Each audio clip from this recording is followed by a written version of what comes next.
Hi, this is Brian. Welcome back to the Optimal Living 101 Masterclass series. Today, I'm excited to chat about greatest year ever, 2019.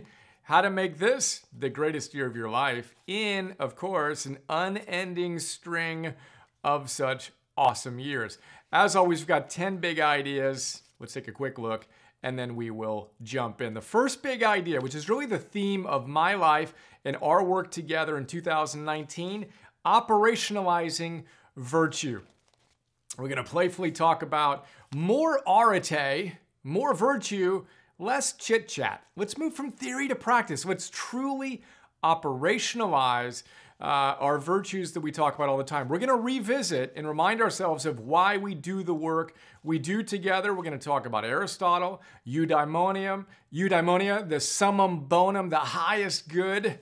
The ultimate purpose of our lives is to express that best version of ourselves, Maslow style, what one can be, one must be. How? Arete, virtue. When? Moment to moment to moment. We want to operationalize that. We will talk about that. The second big idea is to help us get clarity on our eudaimonic identity, the optimist best version of ourselves. We're going to take a quick trip to hell to get clarity on that.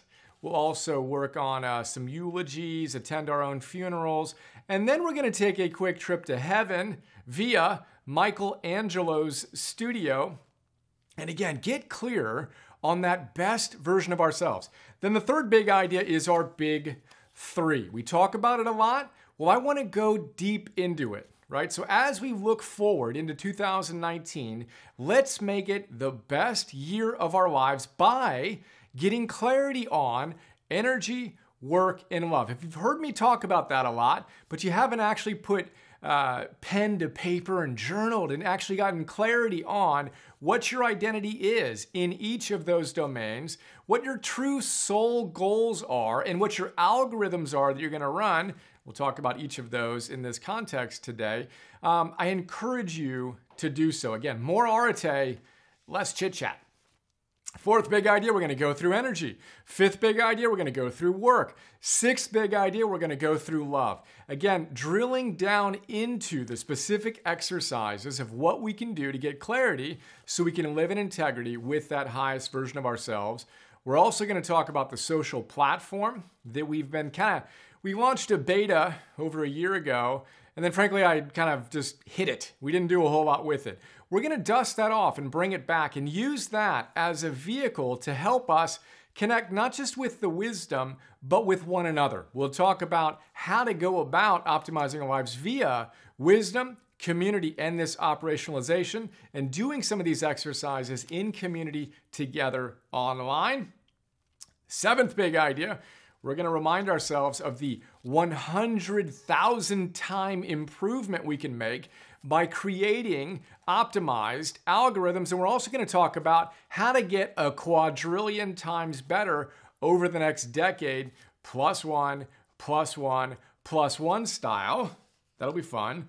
Algorithms, heroic habits, identity, repeated beingness, who you are repeatedly is what it's all about. The eighth big idea, we're going to take all of that, big three, the algorithms, etc., and lead ourselves to a masterpiece day, right? So one of the things I'm excited to get real clear on in terms of how we can serve you is creating something called a masterpiece day maker. Hashtag Carpe Diem. This is how you're going to create an awesome day. So we've got the AM bookends, the PM bookends.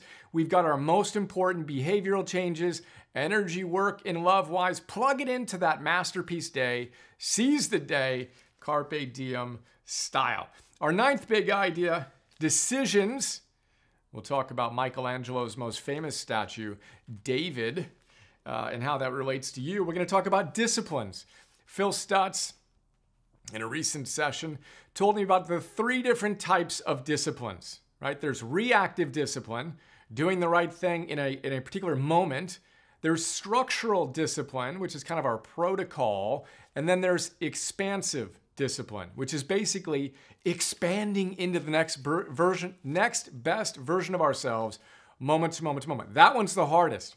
It requires the most important virtue that Aristotle talks about to become a eudaimon, to live eudaimonically, courage, which leads us to the 10th big idea, to dare or not to dare. That is the question. I'm going to share a couple pages worth of quotes from Emerson, Campbell, and some other wise individuals who have shaped me over the last several weeks as I've really stepped back and looked at what I feel called to do. We're going to talk about fear doors and how your infinite potential exists just on the other side of that door that you're hesitating to open. And I'll again share some stories on my own journey. We're going to talk about hero calls and answering those calls and what happens when you do, along with heroic valence. Ambivalence is an interesting word. Ambivalence, right? Ambivalence. It means on both sides of strength. Well, we want to look at where we might be ambivalent in our lives and be willing to not have the ambivalence, but heroic valence, to go all in on something that matters to us and to stick with it gritty-wise.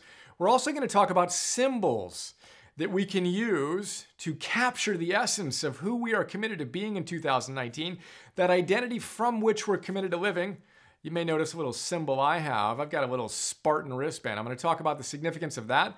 I'm going to talk about Joe DeSena, the founder of Spartan Race, and one of his symbols, and encourage you to create a symbol. We're also going to talk about some mantras that are guiding my life. I'm going to suggest you think of some key words that can become thematic for 2019, and that's a quick look at how I think we can approach it to make it the greatest year of our lives. Let's dive in.